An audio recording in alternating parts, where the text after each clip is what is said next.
అందరికీ praise the lord. ఈరోజు మనము సంఖ్యాకాండము 15వ అధ్యాయాన్ని ధ్యానం చేసుకుందామండి.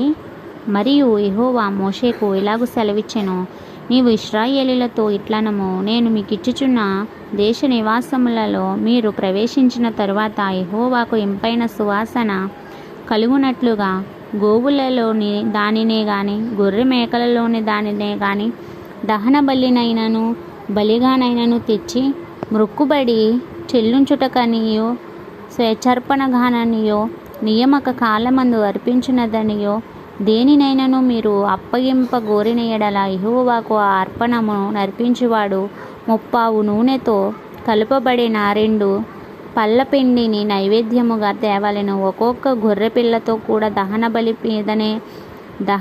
మీదనేమి బలి మీదనేమి పోయుటకై 30 ద్రాక్షరసమును పానార్పణముగా సిద్ధపరచవలెను. పొట్టేళ్లతో కూడా పడి నూనెతో కలుపబడిన 4 పళ్ళ పిండిని నైవేద్యముగా సిద్ధపరచవలెను. పడి ద్రాక్షరసమును పానార్పణముగా తేవలెను. అది యెహోవాకు ఇంపైన సువాసన. మ్రొక్కుబడిని చెల్లించుటకైనను యెహోవాకు సమాధాన బలినర్పించుటకైనను నీవు దహన బలినైనగా అయినను బలినైనను కోడెదూడను సిద్ధపరిచిన ఎడల ఆ కోడెతో కూడా 10 నూనె కలుపబడిన 6 పళ్ళ గోధుమ పిండిని నైవేద్యముగా అర్పింపవలెను. మరియు యెహోవాకి ఇంపైన సువాసన గల హోమముగా 10 ద్రాక్షరసము పానీయార్పణముగా తేవలెను. ఒక్కొక్క కోడెతో కూడా ఒక్కొక్క పొట్టేలుతో కూడాను గొర్రెలలోనిదైనను మేకలలోనిదైనను ఒక్కొక్క పిల్లతో కూడాను అలాగు చేయవలెను. మీరు సిద్ధపరచు వాటి లెక్కను బట్టి వాటి లెక్కలలో ప్రతిదానికిని అట్లు చేయవలెను.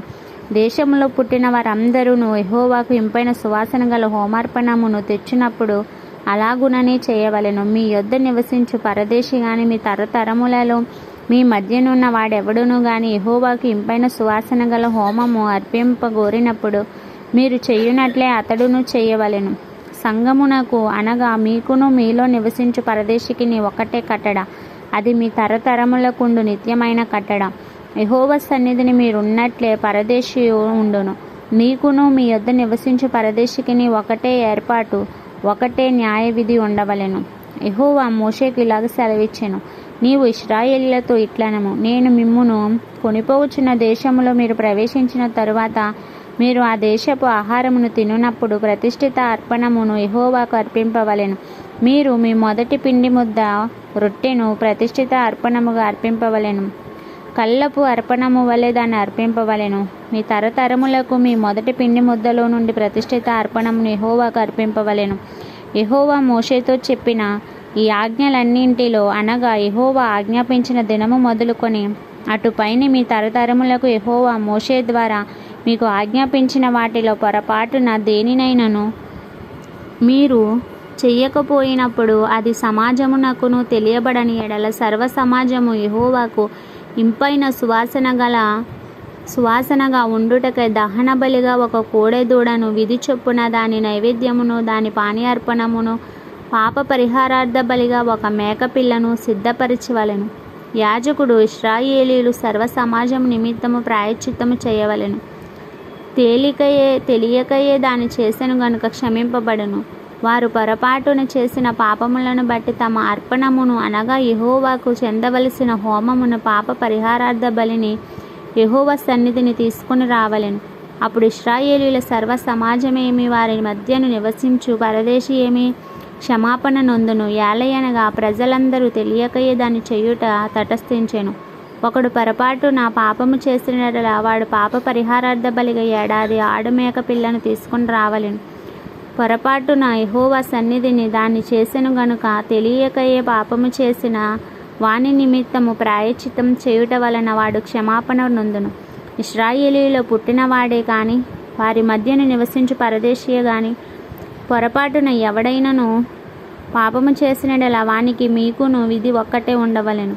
అయితే దేశమందు పుట్టినవాడే గాని పరదేశీయే గాని ఎవడైనను సాహసించి పాపము చేసిన ఎడల వాడు యెహోవాకు తృణీకరింపబడిన వాడగును గనుక అట్టివాడు నిశ్చయముగా జనులలో నుండకుండా కొట్టివేయబడెను.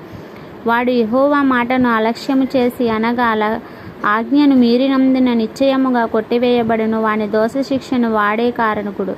ఇశ్రాయేలీయులు అరణ్యములో ఉన్నప్పుడు ఒకడు విశ్రాంతి దినమున రొట్టెలు ఏరుట చూచిరి. వారు కట్టెలు ఏరుట చూచిన వారు మోషే యొద్దకు అహరోను నొద్దకును సర్వ సమాజం నొద్దకును వానిని తీసుకొని వచ్చిరి. వానికి ఏమి చేయవలెనో అది విషాదపరచబడలేదు గనుక వానికి కావలిలో ఉంచిరి. తరువాత యెహోవా ఆ మనుష్యునికి మరణశిక్ష నొందవలెను, సర్వ సమాజము పాలెము వెలుపల రాళ్లతో వాని కొట్టి చంపవలెనని మోషేతో చెప్పాను. కాబట్టి యెహోవా మోషేకు ఆజ్ఞాపించినట్లు సర్వ సమాజము పాలెము వెలుపలికి వాని తీసుకొని పోయి రాళ్లతో వాని చావగొట్టెను.